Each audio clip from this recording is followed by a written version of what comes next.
فرض کریں کہ ایک بہت ہی سنسنی خیز فٹ بال میچ ہو رہا ہے۔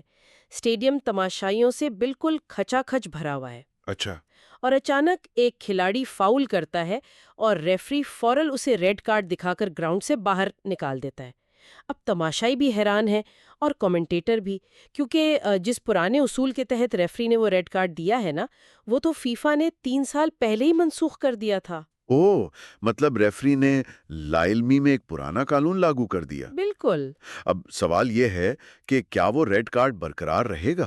کھیلوں کی دنیا میں تو شاید ریفری کا فیصلہ وقتی طور پر حتمی ہو اور کھلاڑی کو باہر جانا ہی پڑے، لیکن اگر ہم پاکستان کے قانونی اور عدالتی نظام کی بات کریں تو یہ صورتحال بہت مختلف ہے۔ ہمارے نظام میں اس ریفری کے غلط فیصلے کو کالعدم کرنے کا ایک باقاعدہ اور مضبوط میکانزم موجود ہے۔ اور اصل میں یہی وہ چیز ہے جو قانون کو ایک محض جامد کتاب سے ایک زندہ اور متحرک نظام میں بدل دیتی ہے۔ ہم اکثر قانون کو پتھر پر لکیر سمجھتے ہیں، لیکن حقیقت میں یہ ایک ارتقائی خاکہ ہے جسے ہم ایک لیونگ فریم ورک کہہ سکتے ہیں۔ صحیح۔ اس عمارت کی بنیاد اتنی مضبوط ہونی چاہیے کہ لوگ اس پر بھروسہ کر سکیں، لیکن ساتھ ہی اس میں اتنی لچک بھی ہونی چاہیے کہ جب ریفری سے یا قانون کی زبان میں کہیں تو جج سے کوئی غلطی ہو تو اسے باقاعدہ سدھارا جا سکے۔ بالکل ایسا ہی ہے، اور آج کے اس تفصیلی جائزے کا مقصد بھی اسی پیچیدہ لیکن انتہائی دلچسپ نظام کو کھول کر سمجھنا ہے۔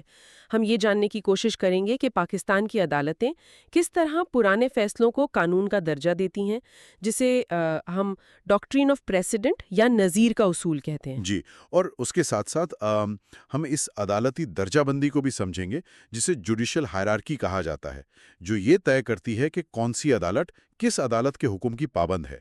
یہ ایک ایسا سفر ہے جو ہمیں بتائے گا کہ قانون اپنے آپ کو کیسے درست کرتا ہے۔ اور یہ بھی کہ کسی بھی ججمنٹ کے اندر چھپا ہوا اصل قانون کون سا ہوتا ہے۔ تو اگر ہم بالکل شروعات سے شروع کریں، ایک بہت ہی بنیادی الجھن جو اکثر ذہن میں آتی ہے وہ یہ ہے کہ ہم پرانے فیصلوں کے اتنے اسیر کیوں ہیں؟ مطلب ایک جج نے 20 سال پہلے ایک فیصلہ دے دیا تو آج کا جج اس کو ماننے پر مجبور کیوں ہے؟ یہ ایک بہت ہی فطری سوال ہے۔ اگر ہم اس کی جڑ تک جائیں تو قانون کی ایک انتہائی مستند لغت ہے جسے بلیکس لا ڈکشنری کہا جاتا ہے۔ وہ عدالتی نظیر یا پریسیڈنٹ کو کچھ یوں بیان کرتی ہے کہ یہ ماضی کا ایک ایسا فیصلہ ہے جو مستقبل کے بالکل ویسے ہی یا ملتے جلتے مقدمات کے لیے ایک مشعل راہ یا اتھارٹی بن جاتا ہے۔ اچھا۔ اس کے پیچھے کوئی اندھی تقلید نہیں ہے، بلکہ 3 بہت ہی ٹھوس وجوہات کام کر رہی ہیں۔ سب سے پہلی اور اہم ترین وجہ ہے یقینی پن، جسے ہم سرٹنٹی کہتے ہیں۔ ذرا سوچیں، اگر قانون ہر روز جج کے موڈ کے حساب سے بدلنے لگے تو کیا ہوگا؟ تو اس کا مطلب ہے کہ اگر میں ایک تاجر ہوں اور کوئی نیا معاہدہ کر رہی ہوں تو مجھے یہ معلوم ہونا چاہیے کہ اگر کل کو میرا پارٹنر مجھے دھوکہ دیتا ہے تو عدالتوں کا اس طرح کے معاملات میں پچھلا رویہ کیا رہا ہے۔ اگر کوئی یقینی پن نہیں ہوگا تو مطلب کوئی بھی شخص کاروبار کرنے کا رسک ہی نہیں لے گا۔ آپ نے بالکل درست کہا، اور یہی دوسری بڑی وجہ کی طرف لے جاتا ہے جو ہے من مانی کا خاتمہ، یعنی ریموول آف آربیٹرینس۔ نظام عدل اس بات کی اجازت نہیں دے سکتا کہ ججز اپنی ذاتی پسند یا ناپسند یا اپنے نظریات کی بنیاد پر ہر روز ایک نیا قانون بناتے پھریں۔ یہ تو ایک بہت بڑا خطرہ بن سکتا ہے نظام کے لیے۔ بالکل، اور تیسری وجہ ہے انفرادیت یا سبجیکٹیوٹی کا خاتمہ۔ قانون کو ایک غیر جانبدار اور معروضی معیار پر کھڑا ہونا چاہیے، اور اسی نظریے کو قانونی زبان میں ایک لاطینی اصطلاح سے پکارا جاتا ہے اسٹیرے ڈیسائسس۔ اسٹیرے ڈیسائسس، اس کا کیا مطلب ہے؟ اس کا سادہ سا مطلب ہے جو معاملات طے ہو چکے ہیں انہیں برقرار رہنے دو۔ یعنی جو چیز پہلے سے سیٹل ہو چکی ہے اسے بلا وجہ دوبارہ مت چھیڑو۔ جی ہاں، اسی لیے پاکستان کی سپریم کورٹ نے اپنے کئی تاریخی فیصلوں میں اس بات پر زور دیا ہے۔ خاص طور پر P L D 1987 supreme court 145 کا ایک بہت مشہور کیس ہے، اور پھر 2012 کا ایک بڑے نیب کیس کا فیصلہ ہے YLR 2809۔ ان میں یہ بات انتہائی سختی سے واضح کی گئی کہ عدالتوں کی بنیادی پالیسی یہ ہونی چاہیے کہ وہ طے شدہ قانونی اصولوں کو ڈسٹرب نہ کریں۔ یعنی استحکام ضروری ہے۔ بالکل۔ امریکی سپریم کورٹ کے چیف جسٹس جان رابرٹس کا اس بارے میں ایک بہت ہی خوبصورت تبصرہ ہے کہ ججوں کو عاجزی کا مظاہرہ کرنا چاہیے۔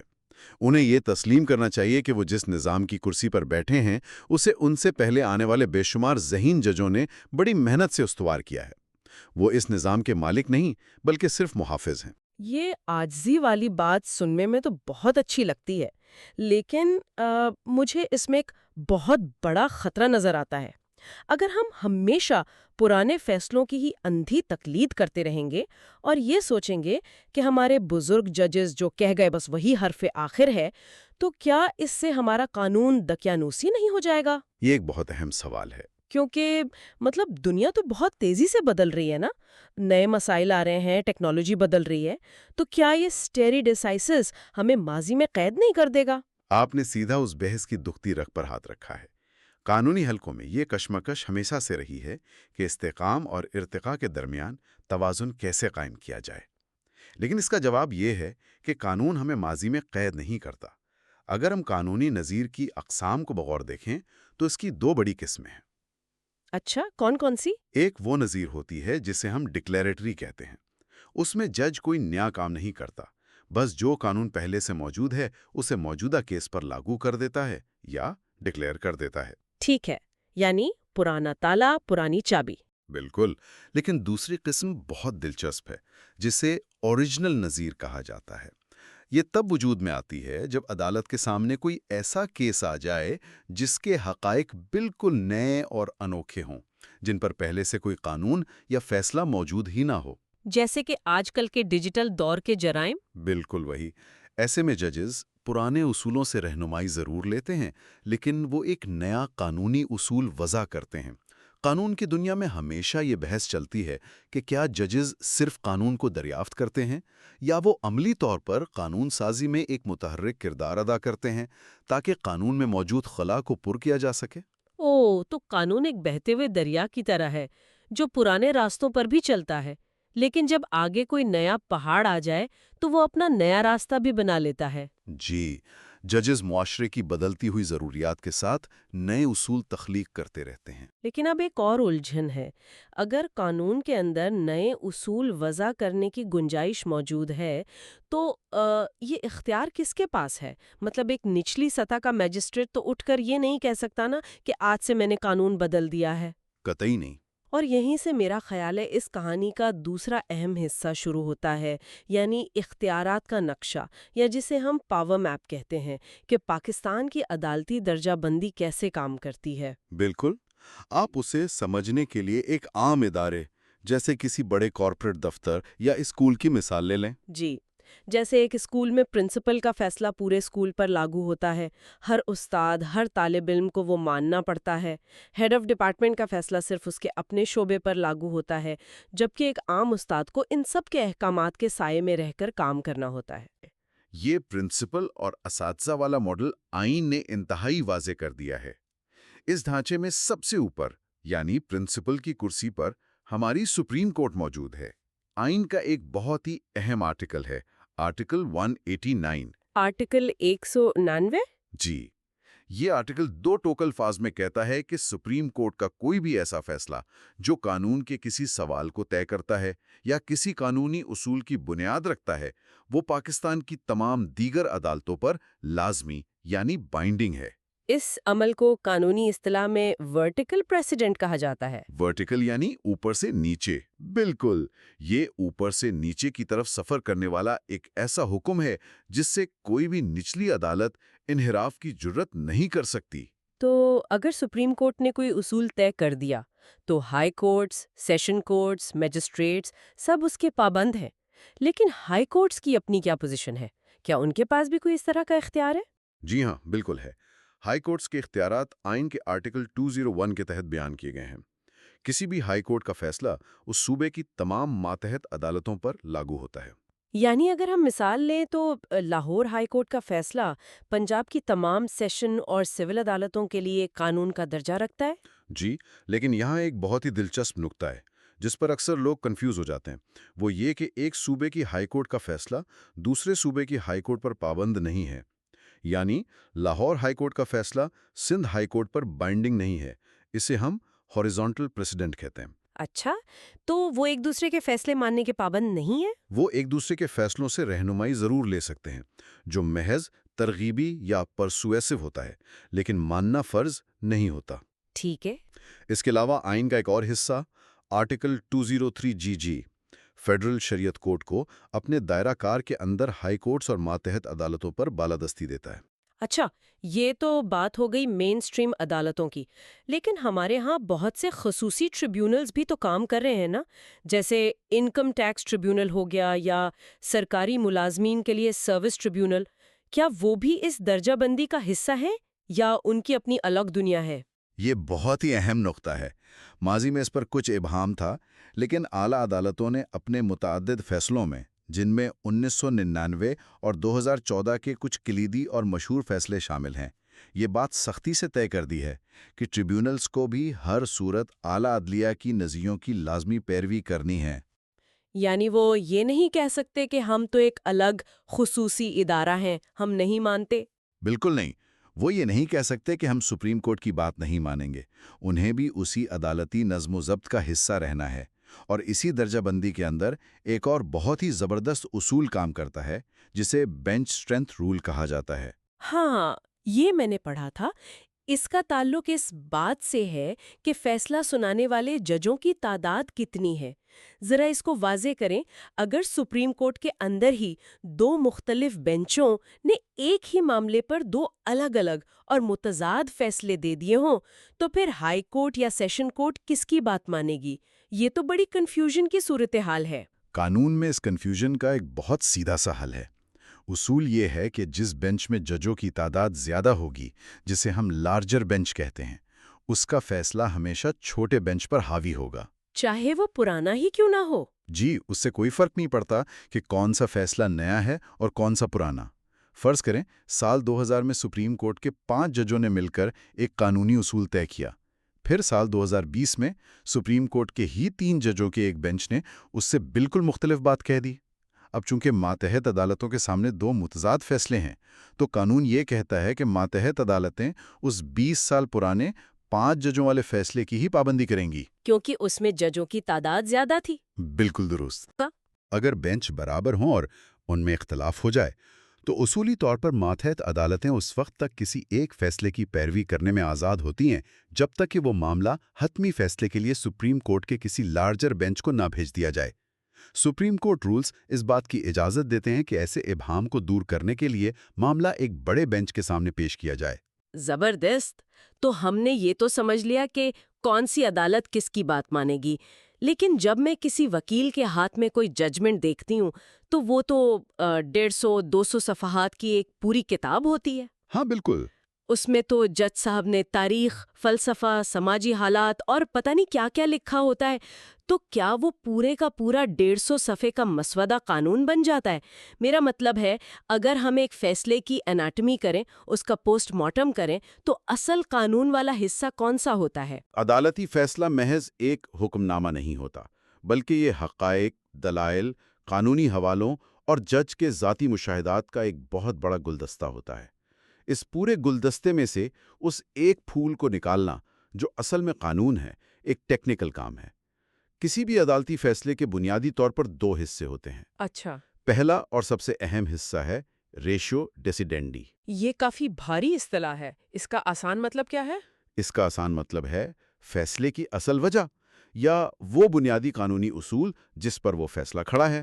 مریم ویبسٹر ڈکشنری بھی اسے اسی طرح بیان کرتی ہے کہ وہ اصول جو مقدمے کے حقائقوں اور حتمی فیصلے کے درمیان ایک پل بنتا ہے۔ اور یاد رکھیں، آئین کے تحت ماتحت عدالتوں کے لیے جو حصہ لازمی یا بائنڈنگ ہوتا ہے، وہ صرف اور صرف یہی ریشو ہوتا ہے۔ ٹھیک ہے، تو اگر ریشو اصل قانون ہے تو ان 150 صفحات میں باقی جو کچھ لکھا ہے اسے کیا کہتے ہیں اور اس کی کیا حیثیت ہوتی ہے؟ فیصلے کے اس دوسرے حصے کو اوبیٹا ڈکٹا کہا جاتا ہے۔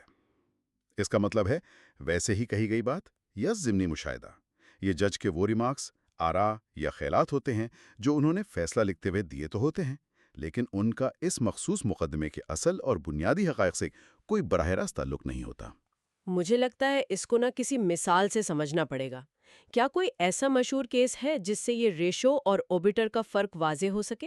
بالکل، ہمارے پاس ایک بہت کلاسک مثال ہے جس کو گاردیزی کیس کے نام سے جانا جاتا ہے۔ اس کیس میں جسٹس ایس اے رحمان صاحب بینچ کا حصہ تھے۔ کیس کے حقائق کچھ اور تھے، لیکن فیصلہ لکھتے ہوئے جسٹس رحمان نے مسلم فیملی لاز آرڈیننس کے تحت بغیر نوٹس کے طلاق کے حوالے سے کچھ انتہائی اہم اور تفصیلی ریمارکس دے دیے۔ اچھا، لیکن وہ طلاق والا معاملہ اس کیس کا اصل مدعا نہیں تھا۔ بالکل صحیح۔ چونکہ اس مخصوص مقدمے میں وہ طلاق کے نوٹس کا معاملہ بنیادی ایشو نہیں تھا جس پر فریقین لڑ رہے تھے، اس لیے قانونی ماہرین نے بعد میں واضح کیا کہ جسٹس صاحب کے وہ ریمارکس کتنے ہی شاندار کیوں نہ ہوں، وہ دراصل اوبیٹر ڈکٹا تھے۔ یعنی وہ ایک معزز جج کی ذاتی رائے تو تھی، لیکن وہ اس مقدمے کا وہ لازمی قانون یا بائنڈنگ ریشو نہیں تھا جس کی ماتحت عدالتیں پابندی کرنے پر مجبور ہوں۔ بالکل درست۔ لیکن ایک منٹ، یہاں مجھے ایک بہت بڑا تضاد نظر آ رہا ہے۔ اگر اوبیٹر ڈکٹا واقعی صرف ویسے ہی کہی گئی بات ہے اور اس کا اصل ایشو سے تعلق نہیں، تو میں نے تو کئی بار دیکھا ہے کہ وکیل عدالتوں میں اوبیٹر ڈکٹا کے حوالے دے رہے ہوتے ہیں اور ماتحت عدالتیں انہیں مان بھی رہی ہوتی ہیں۔ جی، یہ ہوتا ہے۔ اگر وہ ریشو نہیں ہے تو پھر اس کی اتنی اہمیت کیوں ہے؟ یہ تو اصولوں کا تضاد ہو گیا نا۔ آپ نے وہی نشانہ لگایا ہے جہاں قانون کے طالب علم سب سے زیادہ الجھتے ہیں۔ منطقی طور پر آپ کی بات 100% درست ہے کہ اسے قانون نہیں ہونا چاہیے، لیکن پاکستان کے قانونی نظام کی پریکٹس کچھ مختلف ہے۔ بات دراصل یہ ہے کہ سپریم کورٹ کے ججوں کا قانونی علم اور تجربہ اتنا وسیع ہوتا ہے کہ ان کی باتوں باتوں میں کہی گئی بات میں بھی ایک گہری حکمت اور قانون کی تشریح چھپی ہوتی ہے۔ یعنی ان کا مشاہدہ بھی بہت قیمتی ہے۔ جی، اور اسی لیے ہمارے قانون نے عدالتی نظم و ضبط کو قائم رکھنے کے لیے آبیٹر کو بھی خاص مقام دیا ہے۔ 1978 میں کراچی کی ایک عدالت کے مشہور فیصلے میں یہ بات واضح طور پہ لکھی گئی کہ اگر سپریم کورٹ کوئی آبیٹر ریمارکس بھی دیتی ہے تو ماتحت عدالتیں انہیں معمولی سمجھ کر نظر انداز نہیں کر سکتی، وہ بھی ان کے لیے ایک حد تک پابند کی حیثیت رکھتے ہیں۔ واہ، تو سپریم کورٹ کا تو ہر لفظ وزن رکھتا ہے۔ بالکل، اور حیرت کی بات یہ ہے کہ 1978 کے ہی لاہور کے ایک اور فیصلے میں یہ تک کہہ دیا گیا کہ ہائی کورٹ کا اوبیٹر بھی بعض صورتوں میں نچلی عدالتوں کے لیے پابند ہو سکتا ہے، یہاں تک کہ اگر وہ کسی پہلو سے لاعلمی میں ہی کیوں نہ دیا گیا ہو۔ اس کی وجہ یہ ہے کہ اگر ماتحت عدالتیں سپریم کورٹ یا ہائی کورٹ کی باتوں کو اوبیٹر کہہ کر اڑانے لگیں تو نظام کا ڈسپلن تباہ ہو جائے گا۔ چلیں، یہ بات تو سمجھ آ گئی کہ سپریم کورٹ اگر کسی بات کا صرف اشارہ بھی دے تو نچلی عدالتوں کا اس کا احترام کرنا ہے۔ لیکن اب ہم گفتگو کو تھوڑا موڑتے ہیں اور اس کے سب سے دلچسپ حصے کی طرف آتے ہیں، وہ جو ہم نے شروع میں فٹ بال کے ریفری کی بات کی تھی۔ جی جی، فرض کریں کہ ایک فیصلہ ماضی میں دے دیا گیا، وہ ریشو بھی ہے، وہ بائنڈنگ بھی ہے، ماتحت عدالتیں اس پر عمل بھی کر رہی ہیں، لیکن وقت گزرنے کے ساتھ ساتھ یہ شدت سے محسوس ہوتا ہے کہ وہ فیصلہ تو بنیادی طور پر ہی غلط تھا، یا اب دنیا بدلنے کی وجہ سے وہ فرسودہ ہو چکا ہے۔ صحیح۔ تو قانون اس جمود کو توڑنے کا، یعنی اس غلط نظیر سے جان چھڑانے کا راستہ کیسے دیتا ہے؟ یہ قانون کی خوبصورتی ہے کہ وہ خود کو اپڈیٹ کرنے کا راستہ کھلا رکھتا ہے۔ اسے ہم نظیر سے انحراف کے طریقے یا میتھڈز آف ڈپارٹنگ کہتے ہیں۔ اس سے پہلے کہ ہم ان طریقوں پر بات کریں، ہمیں یہ دیکھنا ہوگا کہ نظیر کس قسم کی ہے، کیونکہ کچھ نظیریں صرف پرسویسو یا ترغیبی ہوتی ہیں۔ ترغیبی سے مراد وہ فیصلے جو اگر جج کو اچھے لگیں تو مان لیں، نہ ماننا چاہے تو کوئی زبردستی نہیں۔ جیسے ہم اکثر سنتے ہیں کہ وکیل کسی برطانوی یا امریکی عدالت کے فیصلے کا حوالہ دے رہا ہوتا ہے۔ بالکل، غیر ملکی فیصلے اس کی سب سے بڑی مثال ہیں۔ چیف جسٹس سجاد علی شاہ نے اپنے ایک انتہائی مشہور فیصلے میں جو 1999 SCMR 640 ہے، اس بحث کو ہمیشہ کے لیے سمیٹ دیا تھا۔ انہوں نے واضح کیا کہ غیر ملکی عدالتوں کے فیصلے چاہے وہ کتنے ہی منطقی کیوں نہ ہوں، پاکستان کی عدالتوں کے لیے صرف ترغیبی حیثیت رکھتے ہیں۔ اچھا، وہ محض کسی اور معاشرے کے قانون دانوں کا ایک نقطہ نظر ہے۔ اگر ہمارے جج کو وہ منطق پسند آئے تو وہ اسے رہنمائی لے سکتا ہے، لیکن اسے زبردستی مسلط کر کے کسی مقامی نظیر کو رد نہیں کیا جا سکتا۔ یہ تو ہو گئی ترغیبی فیصلوں کی بات، اس میں تو کوئی ٹینشن نہیں ہے۔ لیکن اصل درد سر تو وہ بائنڈنگ یا لازمی فیصلے ہیں جو غلط ہو گئے ہیں، ان سے کیسے جان چھڑائی جائے؟ اس کے 3 باقاعدہ طریقے ہیں۔ پہلا طریقہ ہے حقائق کو الگ کرنا، جسے ہم قانونی زبان میں ڈسٹنگوشنگ کہتے ہیں۔ اس میں موجودہ جج پرانے فیصلے کو غلط نہیں کہتا، بلکہ وہ یہ کہتا ہے کہ جناب پرانا فیصلہ اپنی جگہ بالکل درست تھا، لیکن میرے سامنے جو کیس پڑا ہے اس کے حقائق اس پرانے کیس سے مختلف ہیں، اس لیے وہ پرانا اصول اس نئے کیس پر لاگو نہیں ہوتا۔ یہ تو بڑی سفارتی کاری والی بات ہو گئی نا، کہ بڑے طریقے سے پرانی نظیر سے بچ گئے۔ بالکل، یہ ایک بہت ہی محفوظ اور شائستہ طریقہ ہے۔ اور دوسرا طریقہ؟ دوسرا طریقہ ذرا جارحانہ ہے، جسے کالعدم کرنا یا اوور رولنگ کہتے ہیں۔ اس میں ایک بڑی عدالت یا اسی عدالت کا ایک لارجر بینچ واضح طور پر یہ اعلان کرتا ہے کہ ماضی میں جو قانون بنایا گیا تھا وہ سراسر غلط تھا اور ہم آج اسے منسوخ کر کے نیا اصول طے کر رہے ہیں۔ ٹھیک ہے۔ اور تیسرا طریقہ ہے ریورسنگ، یعنی اپیل میں فیصلے کو الٹ دینا۔ جب کوئی ماتحت عدالت ایک مقدمے کا فیصلہ کرتی ہے اور وہ مقدمہ اپیل میں ہائی کورٹ یا سپریم کورٹ جاتا ہے اور اعلیٰ عدالت اس فیصلے کو الٹ دے تو یہ ریورسنگ کہلاتا ہے۔ یہ تینوں طریقے تو سمجھ آ گئے، لیکن میں نے اپنے نوٹس میں ایک اصطلاح دیکھی جس نے مجھے تھوڑا الجھا دیا، وہ ہے پر انکیوریم۔ جی، پر انکیوریم۔ اگر میں اس کی مثال دوں تو وہ بالکل وہی ریفری والی بات بنتی ہے کہ ریفری نے جس اصول کے تحت کاٹ دیا وہ اصول تو ایگزسٹ ہی نہیں کرتا تھا، یعنی اسے قانون کا علم ہی نہیں تھا۔ کیا میں درست سمجھ رہی ہوں؟ آپ کی یہ مثال بالکل پرفیکٹ ہے، پر امنیکیوریم لاطینی زبان کا لفظ ہے جس کا مطلب ہی بے توجہی سے یا قانون سے لا علمی میں دیا گیا فیصلہ ہے۔ سپریم کورٹ آف پاکستان نے PLD 1997 سپریم کورٹ 351 میں اس کی بڑی تفصیلی تشریح کی ہے۔ اچھا، اس میں کیا کہا گیا؟ اس میں بتایا گیا کہ اگر کوئی جج اس لیے کوئی فیصلہ دے دے کہ اس کی نظر سے قانون کی کوئی انتہائی اہم شق یا سپریم کورٹ کا کوئی پرانا لازمی فیصلہ گزرا ہی نہیں تھا، یعنی اگر اسے اس قانون کا پتہ ہوتا تو وہ کبھی وہ فیصلہ نہ دیتا، ایسے فیصلے کو ہم پر انکیوریم کہتے ہیں۔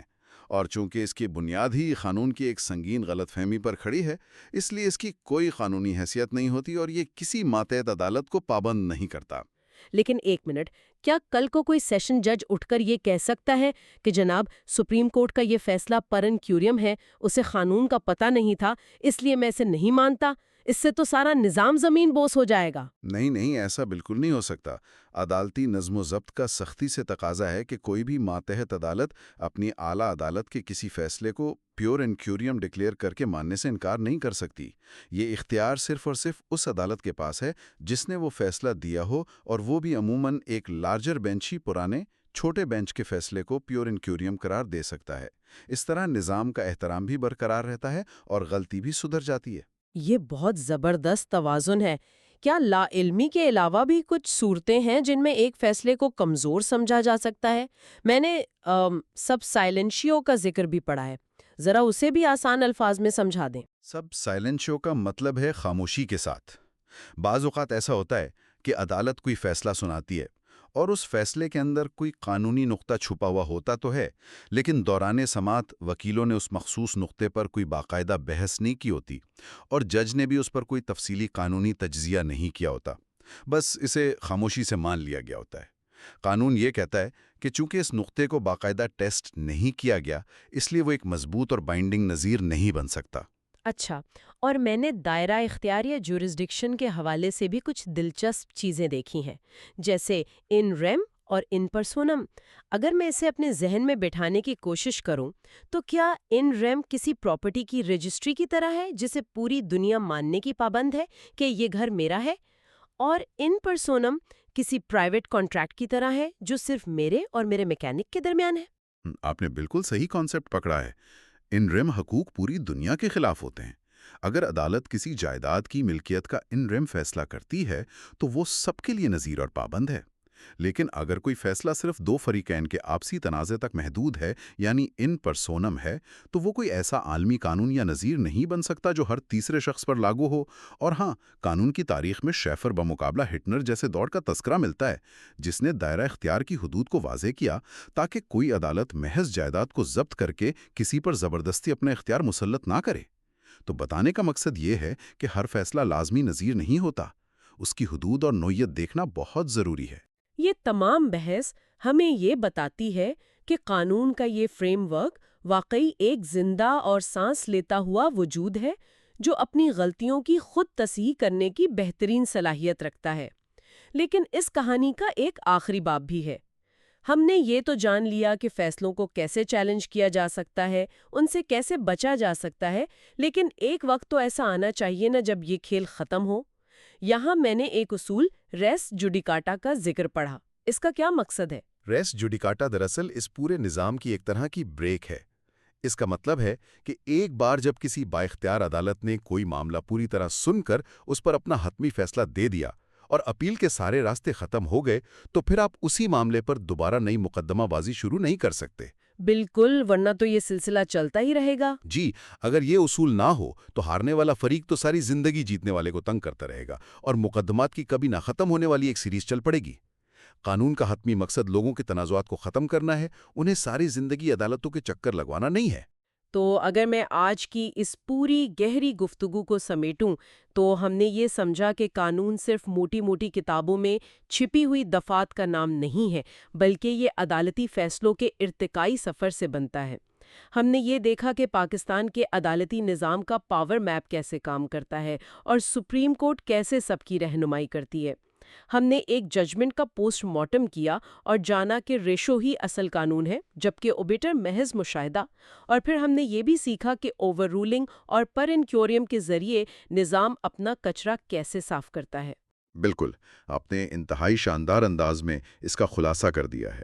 یہ سارا میکینزم اس بات کو یقینی بناتا ہے کہ قانون میں تسلسل اور استحکام بھی رہے، لیکن وہ انصاف کے تقاضوں کے مطابق حالات کے ساتھ خود کو ڈھال بھی سکے۔ یہ توازن واقعی حیران کن ہے، اور جب آپ اس توازن کو دیکھتے ہیں، خاص طور پر اس بات کو کہ فی الحال ہم غیر ملکی فیصلوں کو صرف ترغیبی سمجھتے ہیں، تو ایک بہت بڑا سوال ذہن میں ابھرتا ہے سننے والوں کے لیے۔ آج کی دنیا میں جہاں سائبر کرائمز ہیں، آرٹیفیشل انٹیلیجنس ہے اور کرپٹو کرنسی کے ایسے معاملات ہیں جن کی کوئی سرحد نہیں، کیا مستقبل میں صورتحال اتنی پیچیدہ نہیں ہو جائے گی کہ مقامی عدالتوں کی نظیریں ناکافی پڑ جائیں؟ یہ سوچنے کی بات ہے کہ کیا پاکستان کا عدالتی نظام جلد ہی اس نہج پر پہنچنے والا ہے جہاں اسے ان بین الاقوامی ڈیجیٹل تنازعات کو سلجھانے کے لیے غیر ملکی یا بین الاقوامی نظیروں کو محض ترغیبی کے بجائے باقاعدہ بائنڈنگ یا لازمی قرار دینا پڑے؟ یہ واقعی ایک بہت اہم پہلو ہے جس پر سوچنا ضروری ہے۔ جی بالکل، شاید کل کے قانون کو سنبھالنے کے لیے صرف پرانی مقامی بنیادیں کافی نہ رہیں۔ اور اس کے ساتھ ہی آج کے اس تفصیلی جائزے کا وقت ختم ہوتا ہے۔